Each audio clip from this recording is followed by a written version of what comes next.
అందరికీ నమస్కారం అండి. అందరూ ఎలా ఉన్నారు? బాగున్నారా? నేనండి ఈరోజు మా రాధాకృష్ణ యూట్యూబ్ ఛానల్లో ఏం కూర చేసి మా ఫ్రెండ్స్ అందరికి చూపిద్దాం అనుకుంటున్నానంటే వంకాయ బఠానీ అండి. మరి అది ఎలా చేయాలి, అందులో ఏమేమి వేయాలి వేసి చేసి మీకు అందరికీ చూపిస్తాను. ముందుగా నేను స్టవ్ వెలిగించుకుని దాకా పెట్టుకున్నాను. ఒక చిటికెడు పసుపు వేసాను. నూనె వేసిన తర్వాత ఉల్లిపాయ ముక్కలు బాగా వేగిన తర్వాత అప్పుడు వంకాయ ముక్కలు వేయాలన్నమాట. ఇందులో వంకాయ ముక్కలు కూడా వేసి అప్పుడు మీకు చూపిస్తాను.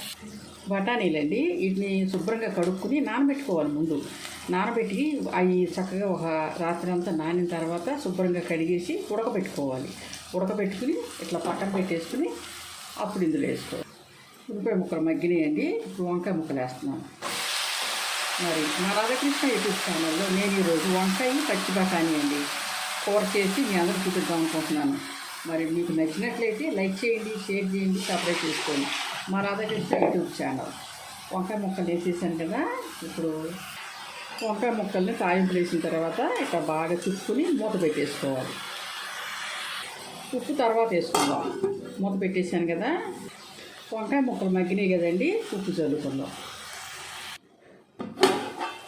కర్రీ మగ్గింది కదండి, చక్కగా కారం వేసేసుకుందామా. ఎల్లుల్లిపాయ కారం, ఇదిగోండి కారం, ఎల్లుల్లిపాయ కలిపిన కారం వేసాను కదా. ఇప్పుడు బఠానీలు వేస్తాను.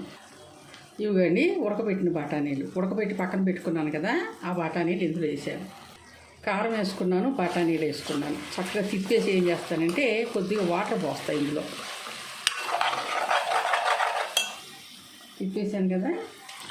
కొంచెం అంటే కొంచెం ఎక్కువ, మళ్ళీ ఎక్కువ పోతే బాగోదు. చూసారు కదా, వంకాయ బఠానీ కర్రీ చక్కగా రెడీ అయిపోయింది. మరి మా రాధాకృష్ణ యూట్యూబ్ ఛానల్లో నేను ఈరోజు వంకాయ బఠానీ కర్రీ చేసి మా ఫ్రెండ్స్ అందరికీ చూపించాను. మరి మీరేం చేస్తారు? మా ఛానల్ని లైక్ చేయండి, షేర్ చేయండి, సబ్స్క్రైబ్ చేసుకోండి.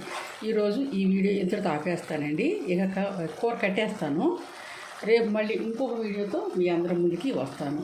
అడ్వాన్స్గా వినాయక చవితి శుభాకాంక్షలు అండి. బాయ్ అండి, బాయ్.